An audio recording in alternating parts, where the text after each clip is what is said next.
Universidad y la licenciatura en Historia presentan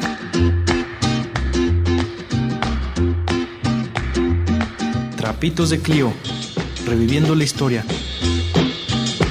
Escúchanos todos los lunes a las 5:30. Síguenos en Facebook y Twitter, Trapitos de Clio.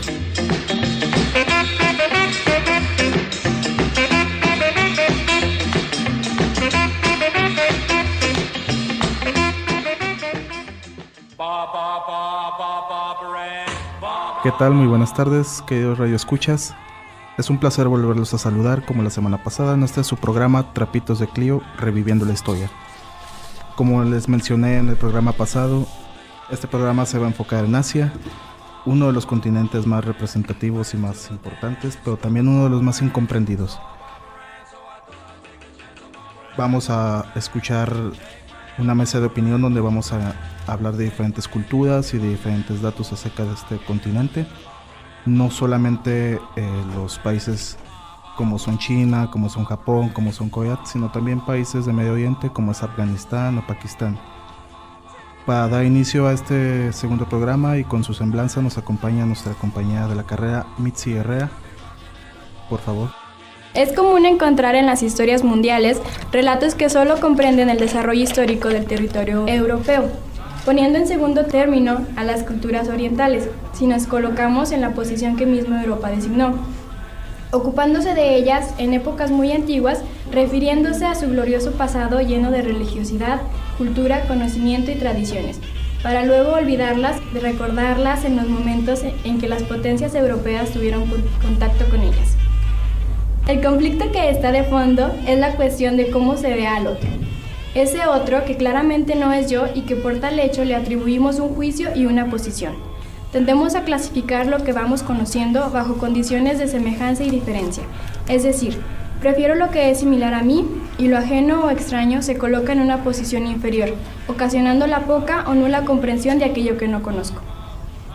Es por eso que el presente programa tratará de temas que tienen relación con la historia de Asia, aquella que se ha visto algo opacada, pero que no deja de significar un proceso importante dentro de uno más amplio que corresponde a la historia del mundo. Muchas gracias a nuestra compañera Mitzi.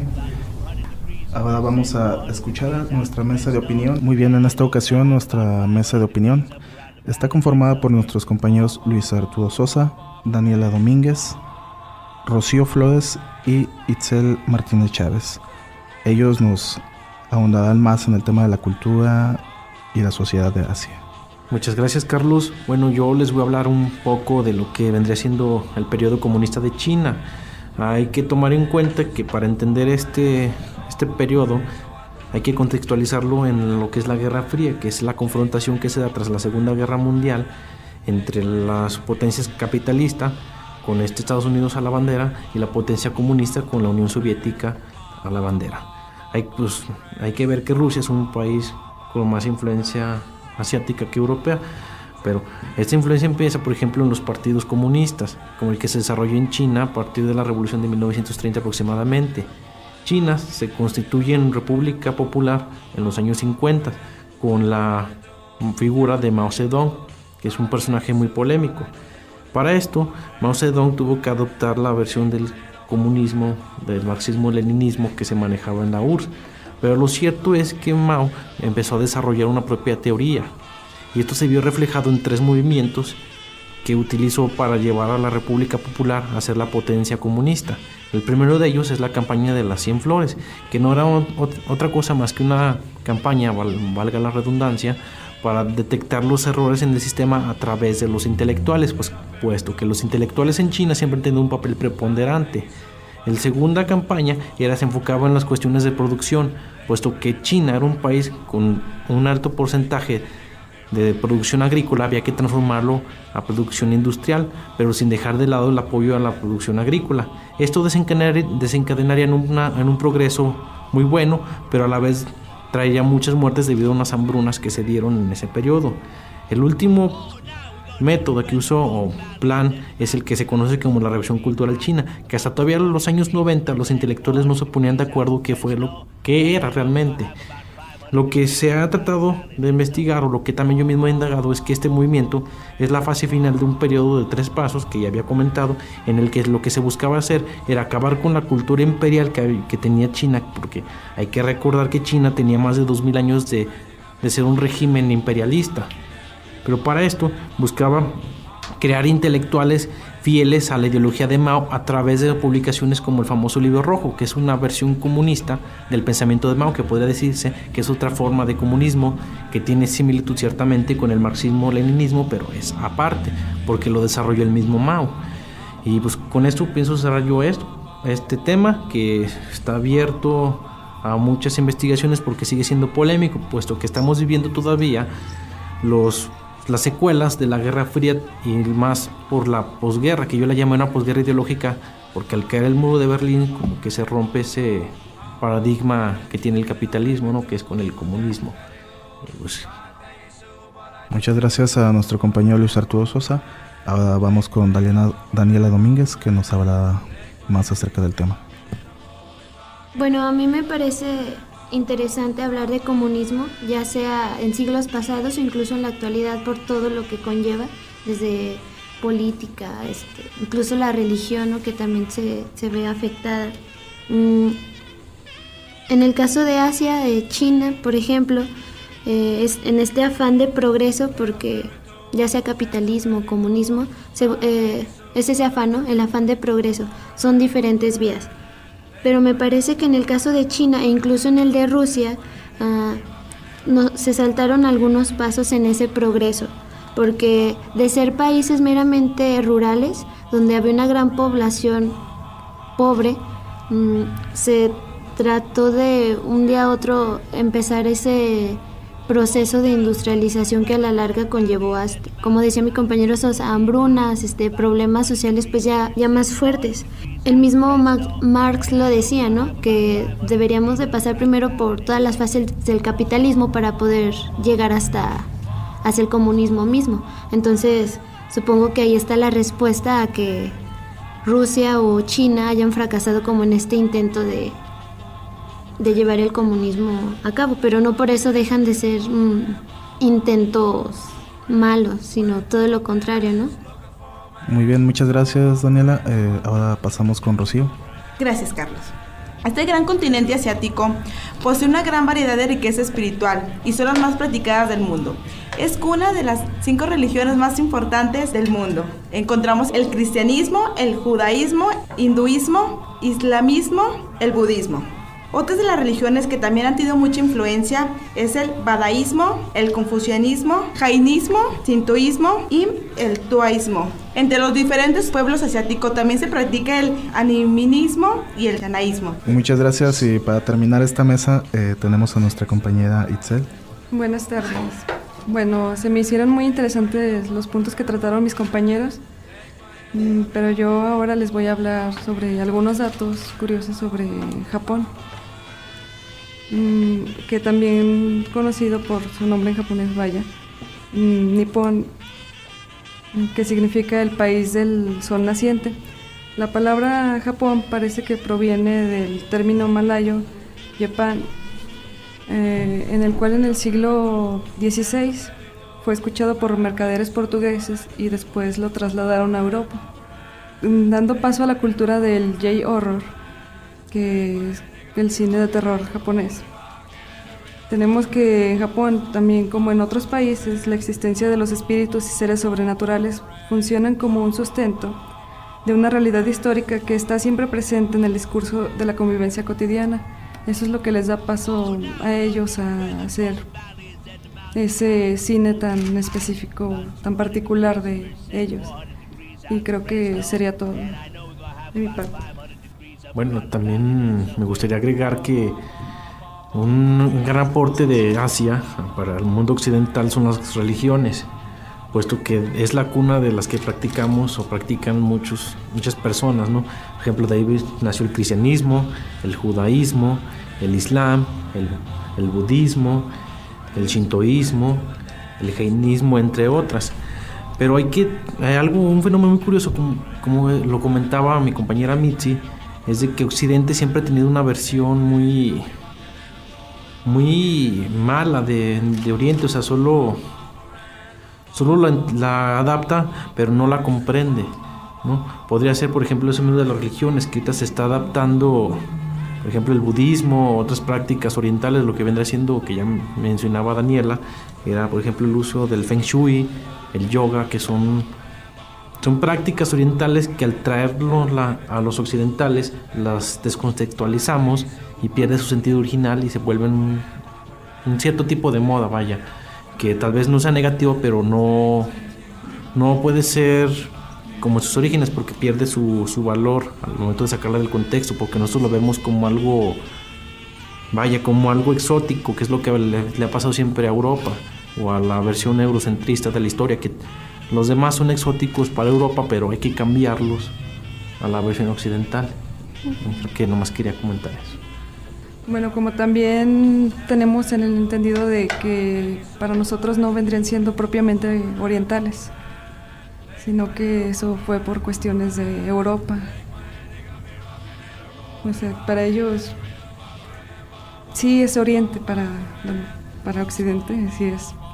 Sí está todo el continente asiático al oriente, pero para nosotros vendría siendo ¿qué? Occidente. O sea, también creo que ese es un error que cometemos muy a menudo. Bueno, sobre lo que dice mi compañero Sosa, es verdad que hay ese problema de descontextualización de las religiones asiáticas en Occidente, pero quizá eso también responda un poco al proceso de globalización que estamos viviendo, que me parece importante que se adopten, que se comprendan sobre todo las culturas, pero que al mismo tiempo se opte sobre todo por mantener la identidad de cada país, ¿no? O sea, que sean más cultos refiriéndose a otros, pero que también, por ejemplo, en México se siga respetando, queriendo y cuidando a todas las culturas prehispánicas, por ejemplo. Bueno, ya no me gustaría anexar que es interesante esta idea que maneja mi compañera Daniela, que ciertamente estamos viendo un proceso de globalización alarmante y habría que hacernos esta pregunta: ¿hasta qué punto podemos imponer las ideas de Occidente y tener un respeto cultural, puesto que la cultura abarca muchos aspectos de la vida del hombre, desde política, creencias, vida cotidiana? Por eso, no sé, sería interesante una pregunta que pienso que va a seguir mucho tiempo en el aire, que es: ¿realmente podemos seguir con esa globalización y respetar al otro? Sería todo, Carlos. Ok, muchas gracias a nuestros compañeros. Finalizamos esta sección y ahora nos vamos a una breve sección musical y vamos a escuchar Spider de Booktick. Trapitos de Clio. Reviviendo la historia.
Spider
Continuamos con Trapitos de Clio, reviviendo la historia.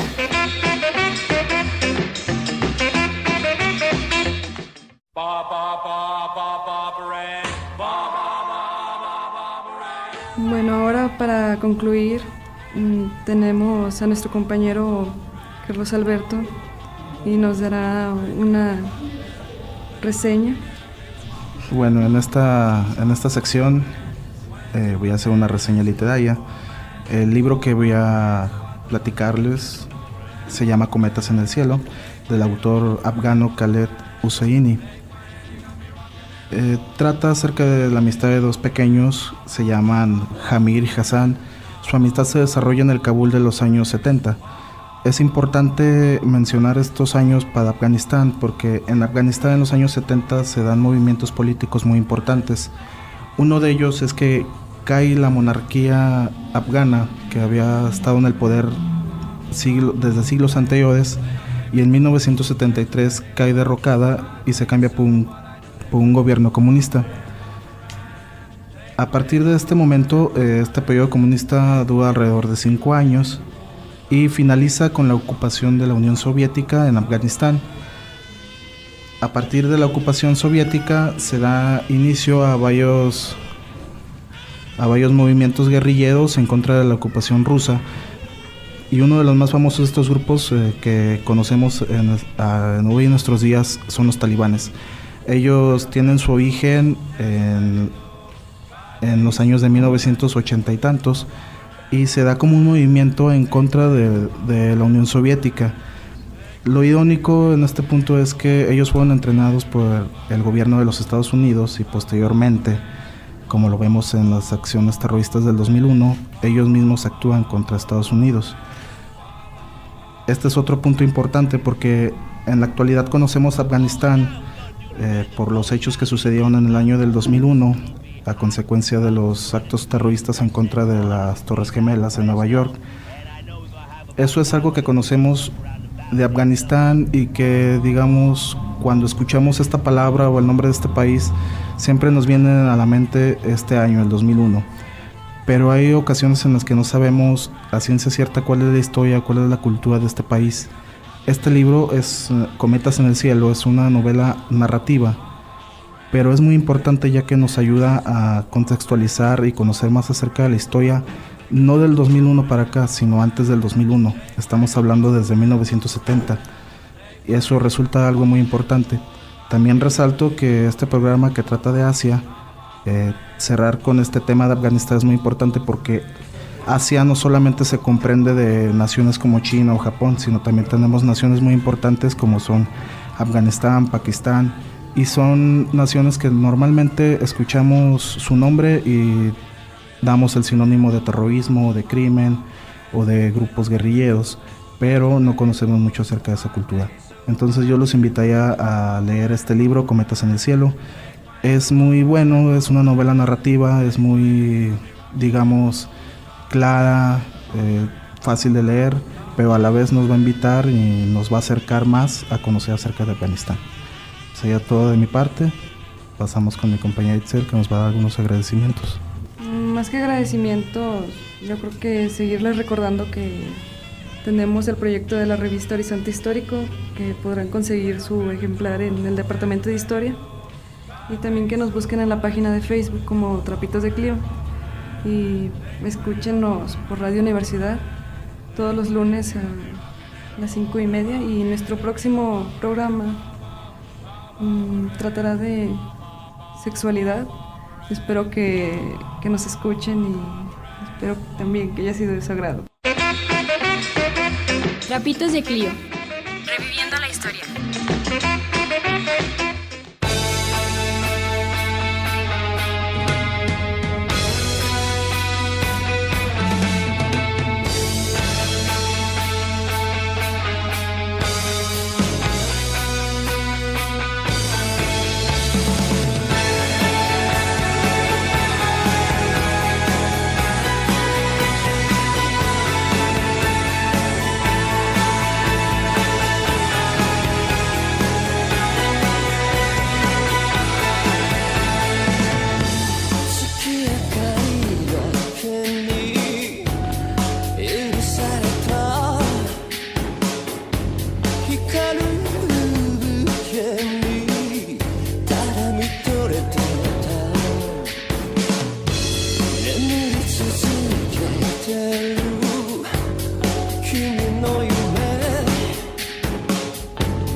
Radio Universidad y la licenciatura en Historia presentaron Trapitos de Clio, reviviendo la historia.